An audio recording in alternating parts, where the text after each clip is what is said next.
दरम्यान बीडच्या केस तालुक्यातील टाकळी इथल्या विलास घुले हत्या प्रकरणानं पुन्हा एकदा डोकं वर काढलंय। न्यायाच्या मागणीसाठी आता केस पोलीस ठाण्याबाहेर आमच्या राजाला न्याय द्या अशा आशयाचे फलक झळकलेत। याआधी नातेवाईकांनी तब्बल 9 तास पोलीस ठाण्याकडे ठेवून आंदोलन केलं। आता पुन्हा फलकबाजीमुळे या प्रकरणाकडे संपूर्ण महाराष्ट्राचं लक्ष वेधलं गेलंय।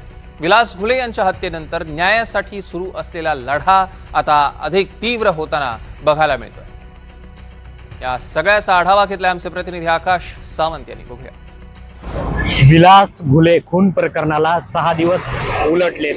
बीडच्या टाकळी येथील विलास घुले या तरुणाचा चाकूने भुसकावून खून करण्यात आला। या घटनेनंतर सबंध राज्यभरात संतापाची लाट उसळली होती। मी सध्या केज परिसरामध्ये उभा आहे। या ठिकाणी अशा पद्धतीचे फलक लागले आहेत। आमच्या राजाला न्याय पाहिजे अशा पद्धतीचे फलक जे आहेत ते या ठिकाणी लावण्यात आलेले आहेत। या प्रकरणी विलास घुले यांना न्याय देण्यात यावा अशी मागणी जी आहे कुटुंबीय आणि नातेवाईकांकडून करण्यात आली होती। हे केस पोलीस स्टेशन आहे। याच पोलीस स्टेशन मध्ये तब्बल 9 तास विलास घुले यांचा मृतदेह ठेवण्यात आला होता आणि याचे पडसाद जे आहेत ते विधानसभेत देखील उमटल्याचं बघायला मिळालं होतं। यानंतर खासदार बजरंग सोनवणे यांच्या मुलाचं नाव देखील पुरवणी जबाबामध्ये घेण्यात आलं आणि मुख्यमंत्र्यांनी या आंदोलकांशी फोन करून जे आहे या प्रकरणी जे आहे आता SIT देखील स्थापन करण्यात आलेली आहे। 9 आरोपी जे आहेत पोलिसांनी ताब्यात घेतला असून न्यायालयाने या 9 आरोपींना 30 तारखेपर्यंत पोलीस कोठडी सुनावण्यात आलेली आहे। मात्र